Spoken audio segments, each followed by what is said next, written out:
Welcome back to the latest edition of the Inside Line IndyCar podcast presented by the Indy Star. I am sports editor Aaron Ferguson, joined by our motorsports insider, Zion Brown, who's busy first couple weeks of the season. Really, 6 days. If you 6 days between the two races is kind of crazy. How are you feeling right now? You doing all right?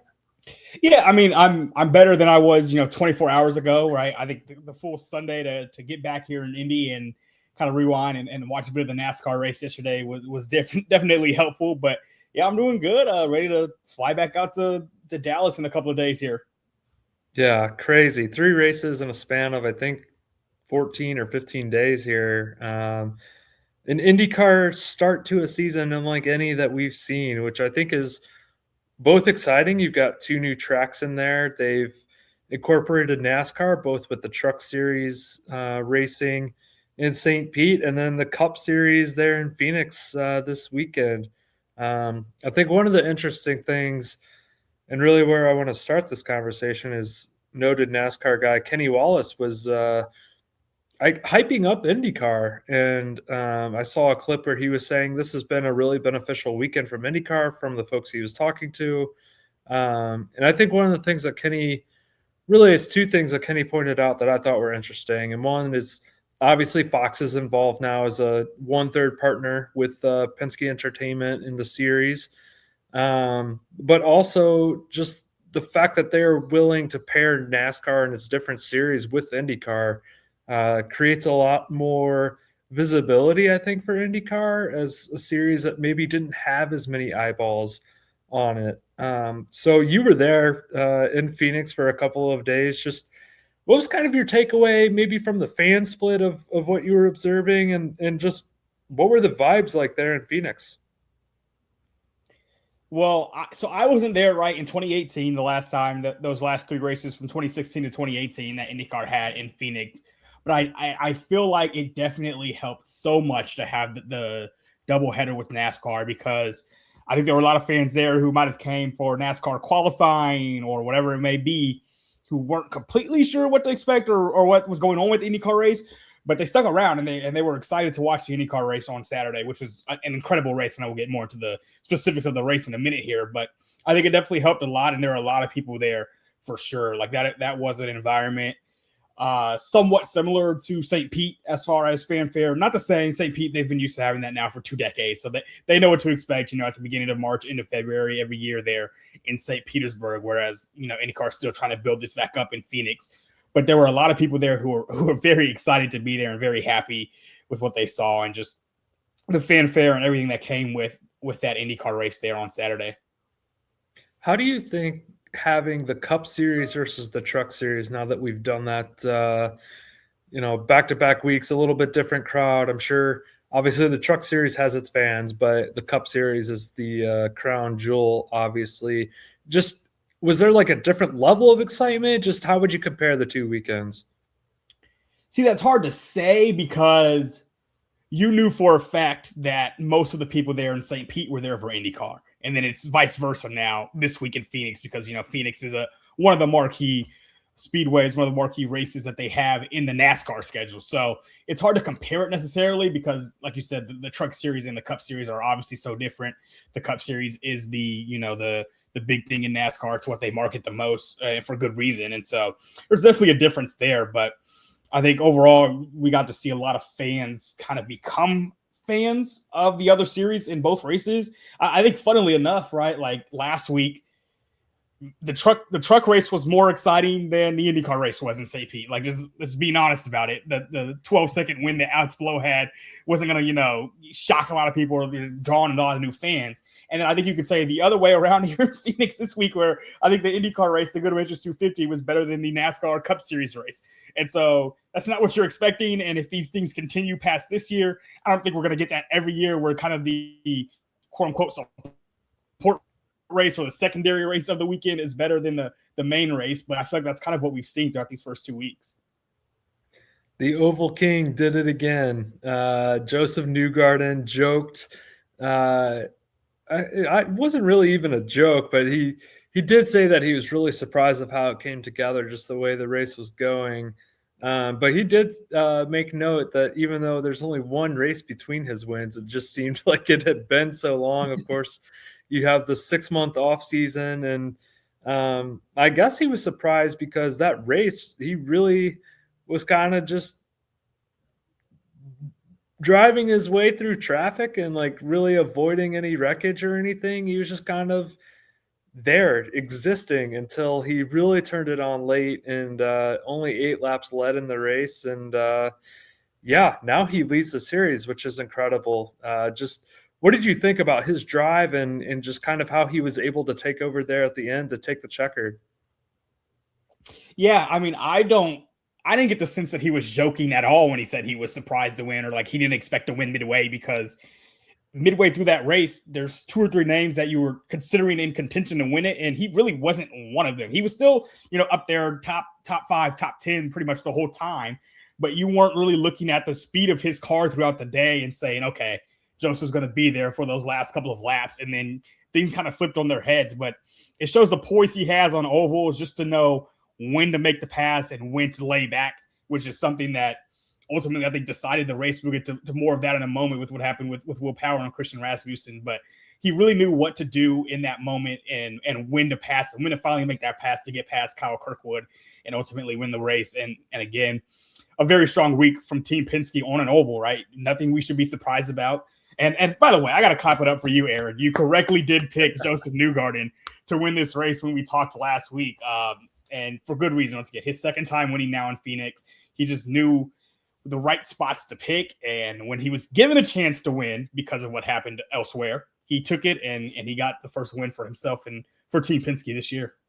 Yeah, you hear that, you listen to this podcast, and you may, if you make a wager or two, you may turn out okay in the pockets too. No, I don't know. I just kind of like had a feeling that they kind of started to figure something out there at the end of last season, and obviously some different roles shifted coming into this year, but he just seemed to get that monkey off his back a little bit more relaxed and relieved, I think, at the end of the last year, the way Penske went in 2025. And yeah, kudos to him, man. Like to win in Phoenix is big news, and now you're leading the series in part because of Alex Palou crashing out early and finishing, I think it was 24th.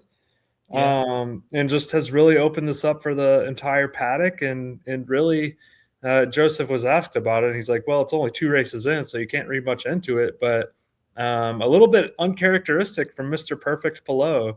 That's going to drive him to be even more motivated to put his best foot forward.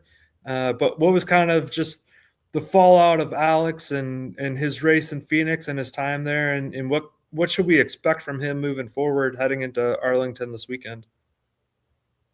Yeah, with Alex Palou, I have to say that I don't think it's entirely a coincidence that we got this, ultra exciting race that we got in the same race that he, crashed out of, like you said, within the first 25 laps. I don't think that's necessarily a coincidence.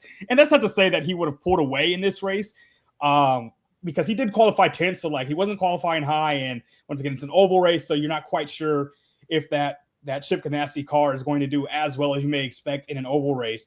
But we all know that had he been in this race, he would have been there toward the end. Whether he won or not, I'm not sure. But he would have been, in contention to win. And so with him dropping out, it really opened the full field. And you said, okay, what can happen here? And I'd be curious to hear from him. Maybe he'll speak at some point this week about, now that he's really seen the replay of the crash that he and Rinus VeeKay had, whether he feels like it was a VeeKay issue or a Palou issue. After seeing it a few times myself, I do think it's more of on Palou and his team, just because VeeKay was coming up from the outside, from that high line, which the race was so incredible because we got those 2 lanes, right, that people did not know or didn't really think we were going to be able to have for this race. But that's why it was so incredible. We got the 2 lanes and we got a record number of passes at Phoenix Raceway. So it was great to see that. But basically, VeeKay was trying to pass from that outside, that high line, and Palou just did not clear it. It was, I think, a spotter issue where he should have been able to, get toward that low line and let VeeKay at least attempt to pass there. But instead, those two ended up crashing into each other, sending Palou into the wall. But I don't want to take too much from this outcome with Palou and say, okay, this completely opens up the series, at least for the next month or so it does, right? Because he has a DNF to his name now, but I don't want to look at it and say, okay, it's anybody's series to win at this point because there's still so much time left, 16 more races to go. And if Alex Palou wins the next two or two of the next three or whatever, we're going to be looking right back in the same spot. Like, okay, he has quite the advantage over everybody else. Yeah, a couple of road and street courses upcoming. I think he's going to be just fine. That's where he thrives. So I do want to stick on the oval discussion because I think another element of this race that for me I think is important is Christian Rasmussen, who really started to come on toward the latter parts of last year. It was Milwaukee when they raced there. He just kind of found that mid lane and just cruised around the Milwaukee Mile. He kind of almost carved out his own name for himself there, just riding that mid lane and passing, proving to be aggressive there. And you saw that again in Phoenix until you didn't. I'm assuming you talk with Christian. Maybe I shouldn't, but I assume you talk with Christian, I did, yeah. He had plenty to say. Just what was kind of your takeaway from what happened there, the incident with Will Power, and obviously Christian very pointed in his comments. Give me your thoughts on just how that whole situation played out, and really what did take away from what looked like was going to be a pretty good day for Rasmussen. Yeah, so I'll start before actually analyzing, what happened between the two of them. I'll tell it from my perspective after the race. I'm looking for Christian. I find him. He's walking off of pit lane, and I say, "Hey, can we talk?" He says, "Yes, but we have to walk and talk." I'm like, "Okay, that's fine." What he didn't say to me is that he was going to go confront Will Power. So I had asked Christian one question, and I'm recording on my phone, walking, talking. I asked him one question. He halfway answered it. Then he kind of darted away from me to go confront Will Power. And he basically, I don't know, I don't want to use the word threatened, but in a way, he told Will Power, he said, "Look, just know what to expect the next time you're on my outside." And so that's what he said to Will Power. Will Power tried to be apologetic, and then Christian Rasmussen walked away from him. And then I caught back up to Christian for about a minute before he once again just walked. He didn't want to talk, understandably. But it was just you could just tell that was somebody who was very frustrated, who felt like he was on his way to his second career win before Will Power ended up similar situation to the Palou and VK situation. I guess the difference here is that Will Power knew. I think Will Power knew that Rasmussen was right next to him and right behind him in a way that Palou might not have really seen VK. And Will Power was kind of just trying to block him off and keep that front position, but it ended up ruining both their races. Both guys, Will Power gets a flat right there. Rasmussen's car wasn't the same the next, I think, 43 laps it was, and he ended up falling behind. But it ruins both guys' races in this case. And what I would say to the situation is I understand Christian Rasmussen's frustration. I really do. But it is a product of the way he drives on ovals, for better or for worse. He made 61 passes, the most of anybody in the field, because of how hectic of a driver he is on these ovals. And he got up to first, and at one point he led the most laps in this race. So that's great, right? Obviously, incredible. But at the end of the day, things like this are going to happen when you drive the way he does. And I'm of the belief that he probably would have passed Will Power eventually. Like I said, there were 43 laps left when this incident happened. I think he would have passed Will Power eventually. I think Christian had the best car on the track on Saturday, and kudos to Will Power too, also starting all the way at the back at 25th and then taking that lead before the wreck happened. But I think Christian's car would have won had he just showed a bit more patience in a way that Josef Newgarden showed. And we saw Josef Newgarden. He didn't lead nearly the most laps. I think it was 6 guys led more laps than Josef did, but he won the race. I think if a little more patience is shown by ECR and by Christian Rasmussen, he wins that race. So I still understand why he's upset. I think Will Power definitely could have, got to that lower line and allowed for a passing opportunity. But then the big question for me is, was that the opportunity to pass? Was that the spot to do it in? And ultimately, I think the answer was no. And like I said, ultimately it ruined both of their days. Christian Rasmussen finished in 14th and Will Power in 16th. Yeah, and what a kind of weird 2 weeks it's been for Will Power as well. I mean, not how you want to start your Andretti Global tenure, your first team in 17 years, or your second team in 17 years after leaving Penske for so long.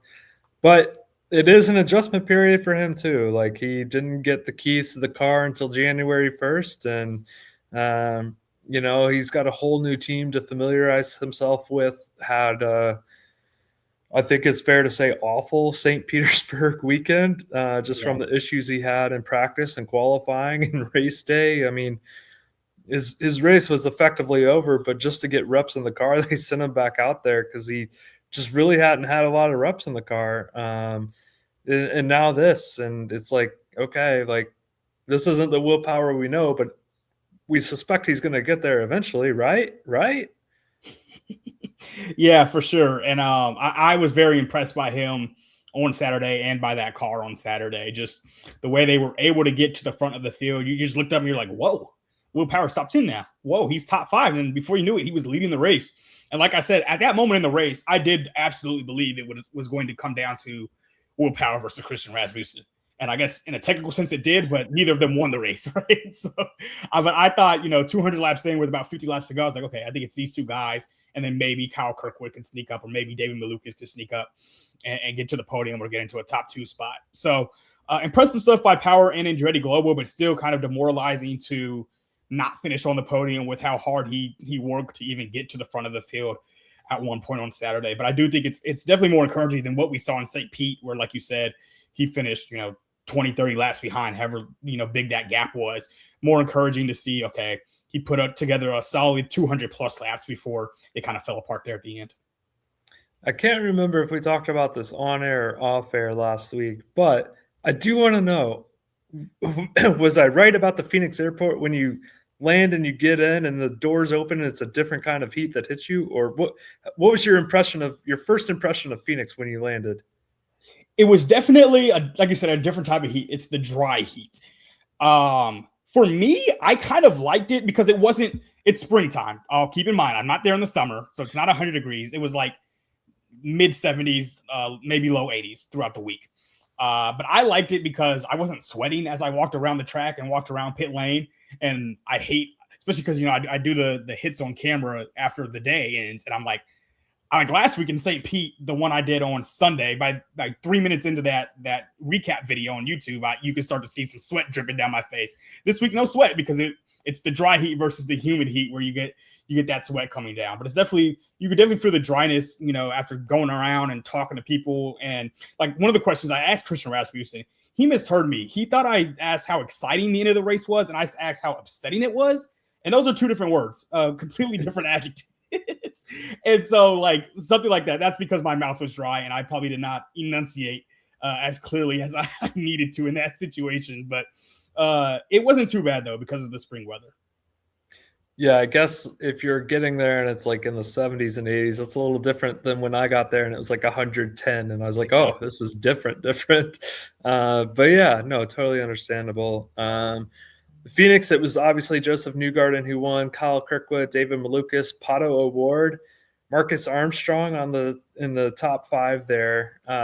Zion, what were your favorite moments of the weekend, or best moments, or maybe something that stuck out to you that we haven't touched base on yet? Well, I think I have to mention, I know we're not a NASCAR podcast necessarily, but it was a Team Penske sweep. David Malukas won the pole in the IndyCar race. Then Josef Newgarden won the race. Then Joey Logano won the pole in the NASCAR race, and Ryan Blaney won the race. They went 4 for 4 this weekend between the two series. So I got to give kudos to Team Penske on both sides.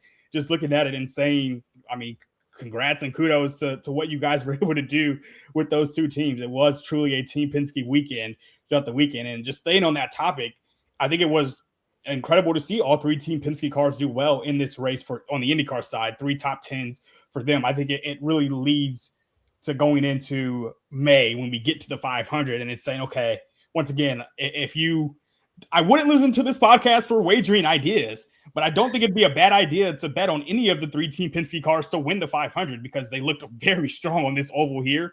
And they've, outside of, some of the issues Josef Newgarden had earlier last week, they've all pretty much looked very good thus far throughout 2 weeks of the IndyCar season. So that's the takeaway I have from it. I don't know who I saw tweet this like 2 or 3 hours ago, but we've had 6 different podium finishers through 2 weeks. Nobody has been on the podium both weeks. I think that's kind of encouraging for the series and very fun to analyze. Just like, okay, we've got quite a few different drivers who can't contend for a win week after week. Yeah, parity would be good, I think, just to kind of help the series. I think some of that is also like, okay, we finally have an oval before the 500, which is great. Yeah. There's so many conversations of like which is more entertaining. I certainly enjoy oval racing, but some people also would be quick to point out that Iowa was not as fun of an oval when IndyCar was there. So, I mean, having six different podium finishers is a little bit of testament to, okay, we've had a street race and an oval race, and there's different strengths and weaknesses there. So I get that. Be curious to see what happens in Arlington. Before we get to previewing that, though, you were able to catch up with Leah Pruitt, who is Tony Stewart's wife, of course, and she is hopping back in the seat that he occupied while she was away. And so you were able to catch up with Leah. You can go read all about it on IndyStar.com. But I just wanted to get your thoughts on just your conversation with Leah, how she's kind of feeling coming back into the seat as their season also begins. Yeah, it was great to sit down with Leah, or not sit down. I guess we were virtual, but to talk to Leah over the laptop I'm using here. And it was cool to just see somebody. She seemed so excited about getting back into it. Right, I going into the interview, I didn't know what her thoughts or feelings were. I didn't know if she was somebody who was maybe timid about it. Right, you spend 2 years away, you start a family, and things kind of change. And she acknowledged that things are different, right? Of course, but she was so excited to get back into it. So season started with Gator Nationals down in Gainesville yesterday. Her and Tony both, I think, got eliminated in the quarterfinal rounds of the Top Fuel Dragster division. But those are, a power couple in a way. And those are two cars that I think, I'm not an expert necessarily with NHRA, but from what I know, I think they're both going to be in contention really throughout the season to maybe take home at least a regular season championship. Tony won the regular season championship last year in Leah's car. And that was one of the most interesting parts to me about the interview, was hearing her say, in my mind, he was always going to need to find another, like he knew he was stepping out of her car basically, but she really wanted him to get into another car. She did not really want him to be, on the side watching and just overseeing Tony Stewart racing. She wanted him to still be driving because he had done quite a good job last year in place of her. So good to see him. He's with Elite Motorsports now. He's in his own ride while she's also back in her ride for his team. So it's a fun conversation. Just good to sit down and really talk out how these last 2 years have gone from her. She goes into depth as well about, getting part of her education from MIT on the more technical side and how she understands some of that more. And so it was fun to talk with Leah and really get to go into her mindset before really getting back out there this weekend. Yeah, I think, you hit a lot of the key points that I was interested in. Obviously that story is out on IndyStar.com. You can go and read it. It's a Q&A format, so it's a pretty easy read, albeit somewhat lengthy, but that's how conversations are. Yeah. I think you can kind of see a little bit of the art of storytelling when we do a Q&A, because there's so much ground that we cover that doesn't make like a typical narrative format. But I think it was cool just to see, like what her journey has been like. Also the fact that she wanted Tony to be in a car when I'm pretty sure Tony was like convinced he was not going to race anymore. And now here he is. You can't keep people out of race cars. So I think that'll be a fun dynamic to watch throughout the NHRA season. And we'll transition back to IndyCar. We're recording this on Monday afternoon, just a few hours removed from a big announcement in Washington, D.C., where we have a circuit or a roadmap, if you will, of what the Freedom 250 is going to look like. Another story you can read on IndyStar.com, of course. I thought the coolest part is like it's not going to go like right in front of the Capitol, but there's going to be a pretty good visual of the Capitol with cars going by on track, which is going to have just a fascinating visual, one that we probably never thought we'd ever see in this sport. But what, I guess, were your takeaways from just the reveal of what the track is going to look like and maybe what some of the racing might look like? Yeah, it was good to finally get a track. I know you and I had talked at the golf fair a few weeks ago about like the initial executive order that Trump signed said a track would be finished in 2 weeks. And the wording was vague. So finished, it could have been finished weeks ago, and we could just be seeing it now. But the wording was very vague on what that means. But we finally got a full release of it today, and I don't want to say it was disappointing to me, but it was just I expected more. I guess you look at it; it's a 7-turn track, which is far less than we get from most street races. Like St. Pete and Arlington both have 14 each. And so, you're cutting that in half, right, in this track. And I completely understand there are restrictions to what you can do in the National Mall and around the Capitol building. So, it's not going to be as illustrious as a race that's not, on government grounds would be. But I don't know. I was very expecting at least 10 turns throughout the track, but it's still an interesting visual and one I think will be fun to watch, just to see the background of it, to see the Lincoln Memorial or whatever it may be, the Capitol building and all of those different monuments that are down there in Washington, D.C. So excited to see how it comes together. I personally, I know you ask somebody from IndyCar and they'll tell you they're confident in it. I personally am still like a tad nervous on not necessarily if the race will happen, but how good of a race it will be when it does happen. And the more time I've had to think about it, I am a bit surprised that it is a championship points race. Like it feels like it's being put together in such little time. And I think that, to me, usually it spells, okay, this is a race that is going to be for a bonus prize or whatnot. One of those races, not a championship race, but it is one of the 18 races that counts toward the championship. So we'll see how it goes. But we've got, 6 more months, or I guess 5 more months now, to kind of talk about it and see how everything goes as far as the construction and build up for the race. Yeah, I know Newgarden was excited. I saw a clip that Bob Pockras from Fox Sports was there, and so I saw it on like one of Fox's channels on whatever social media that I was scrolling while dealing with my own car issues. I need a pit crew of my own to help me out sometimes, but yeah, Newgarden was excited, and he mentioned that he's excited that it's a points paying or points counting race too. So. Yeah, I'm hopeful that it's at least a quality race. Like I don't like how short the track is and how few turns there are. Like it just seems like it's going to be pretty vanilla, but yeah, who knows? And I think part of it is like it's coming together in such short order, and like these things usually take so long to plan that I kind of almost think that the shorter race is gonna be easier to pull off as a result. Yeah, and something that came to mind to me is I do think, whether it's from IndyCar or from the administration or both, I do think there's an effort to kind of show off how fast these cars go. And so to me, maybe that plays a part in you putting less turns in the track. You're saying, okay, the cars are going to be able to get a little faster than they'll be able to get in Arlington or in St. Pete because there's not as many turns. So maybe that's part of it as well. And then I saw Joey Barnes, and then I think Nathan Brown responded to it. Make the point also, Joey Barnes of Motorsport, the two guys that used to host this podcast. I saw them make the point that it's kind of weird that the announcement came this week instead of next week. Like you're kind of stepping over the Arlington race in a way by, rolling this out this week when you could have waited, and next week there's no race, so you could have waited till then. But I don't know the availability of Sean Duffy and guys like that who don't work in motorsports, so I have no clue what they have going on within the next couple of weeks, but it just kind of felt weird that now was the time they chose to announce it, just a few days before we head to Arlington. Yeah. Maybe they just wanted to avoid March Madness. I don't know. But even then, as you know, as a college basketball follower, at the very least, like there's nothing going on next Monday. Like, Yeah. we'll be writing March Madness stories, but, there's no games or anything. So, whatever. Cool.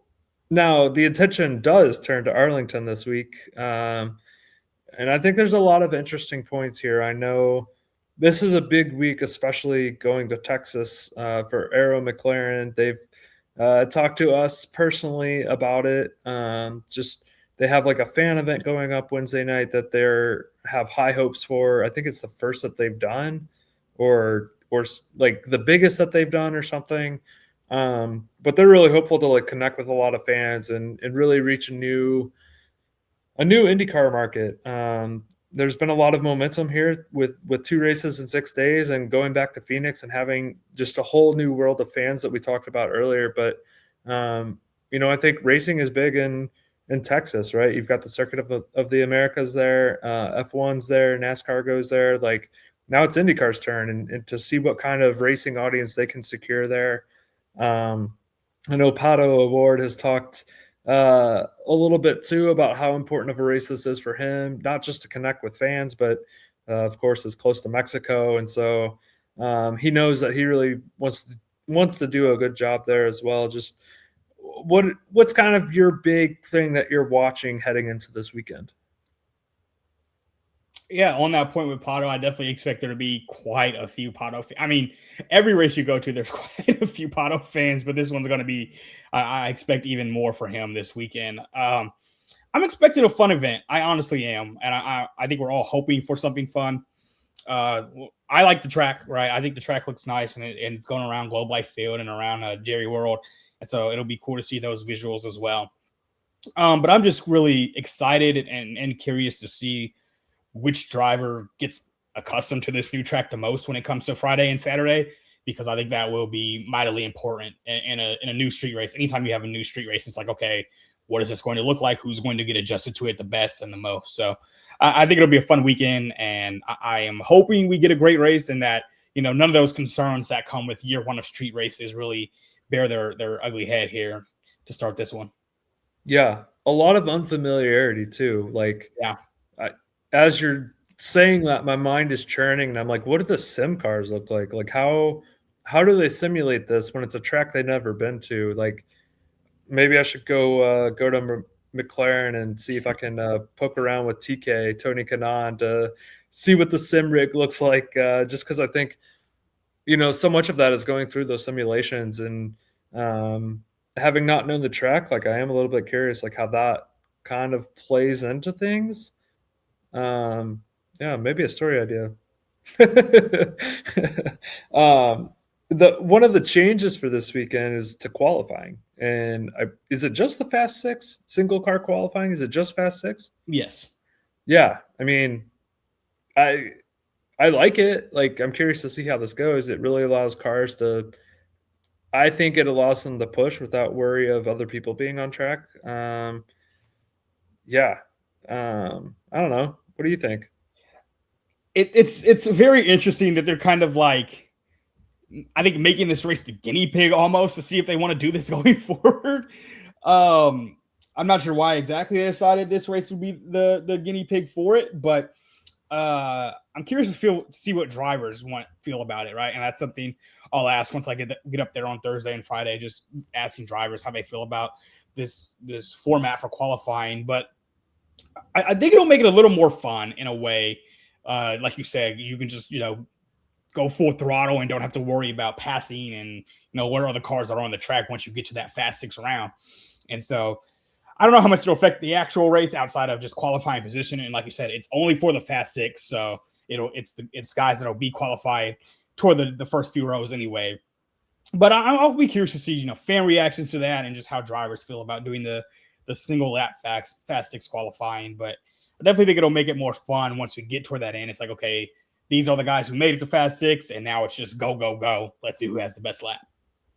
Yeah, I think it's going to be like, I'm just curious to see like how the track plays. Having spent some time down there in the Metroplex and having been to a Rangers game and a Cowboys game, I've had plenty of foot traffic around that stretch of Arlington. So, like for me, like that's kind of like a weird thing that I'm looking forward to. Is just like, okay, we know what the track layout is, but like just seeing like, okay, like I've been there, I've walked those streets, I've walked Right. those parking lots, and been inside those stadiums. So like, yeah, I don't know. It's going to be an interesting race. One of the things I was thinking about too is like, okay, we speak so much to like Alex Palou's dominance on street races, especially. How much like no, like I don't. I think part of it is he gains an advantage from familiarity with a lot of the race courses. So like, how much of a wide open race is this going to be, given the fact that nobody's raced it before? I don't know, honestly, because I feel like the fact that absolutely no one has raced it before could still play into Palou's favor. Like Phoenix has, so they altered Phoenix from the last time IndyCar was there, but you still have your five guys who had been there before. So Josef Newgarden wins the race. And by the way, we didn't mention him, but Graham Rahal, P3 in qualifying. I don't think that was a coincidence. Graham Rahal had been there before. And so there's a difference there where you have those guys who had at least been there before. But now we've got a full 25 drivers who have never raced here, right, outside of their simulators. And I feel like because of that, we could just see the guy who is in the best car and has been the best driver specifically on street races potentially pull away. But I guess if you're asking me outside of Alex Palou, then maybe I'll say, yeah, it could be a really jumbled up grid and as far as who finishes where. But I don't really know if the rest of the grid gains anything on Alex Palou from it being a race that they haven't done before. Sure. So is that your pick? Mr. Palou, the number 10? It is. Yeah, I know. I didn't want to. I kind of spoiled it, but I didn't want to. But yeah, I think I'm going to pick Alex Palou to win this weekend. I forced your hand. Yeah. I always have this thing that like I never want to pick the same person, even though I may feel strongly that it's going to be Alex Palou. But I think you could hear this in the way I phrased that question. I don't know that it's going to be Alex Palou. Like I just think part of me thinks that it's the parity and the newness of the track that nobody has raced on is like I just think it's a little bit more wide open than maybe we normally suspect. So I'm going to go with the guy who also drove really well early in the year last year and drove well in Phoenix, and that's Kyle Kirkwood. I'm going to go with Mr. Kirkwood, and as you remember last year, it was him and Palou who were winning everything early. So I think he gets on the board. Yeah, we'll see what happens in Arlington. What are you looking forward to most about your trip down there? I don't know. I think it's just being like kind of between both, metropolitan areas. I've never been there, so you have the experience from being down there. Like you said, you went to the Rangers and Cowboys games. I've never been in that area at all, so just kind of seeing that out and just being able to walk around downtown Arlington, right, when I'm not right at the track, but just to see kind of the buzz around the track. I think that'll be really fun once we get to Friday. Awesome. Well, Zion will be there for us again. He'll have you covered from stories on IndyStar.com to videos on the IndyStar TV IndyCar YouTube page. I'll slow it down and say that one more time. IndyStar TV IndyCar YouTube page. That's all you have to search. And it will pull up, again, it's exclusive stuff that's off-track interviews, Zion's thoughts from each day, whether it's practice, qualifying, race day, whatever it may be. Maybe at some point we can get you to do some random food reviews or something to spice up the just interest of, like, not everyone can be there, right? And so yeah. I think that's a really cool thing that we get as journalists.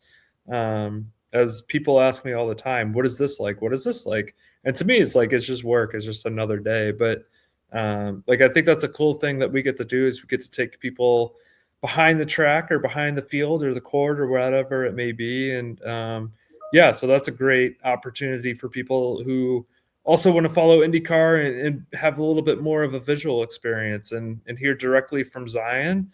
And yeah, so otherwise, subscribe to the Inside Line IndyCar podcast wherever you get your podcast. Tell your friends about us.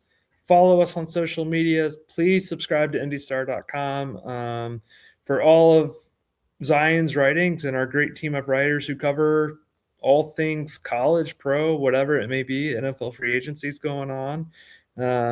So yeah, until next time, Zion, have a safe trip, and we will talk to you all soon.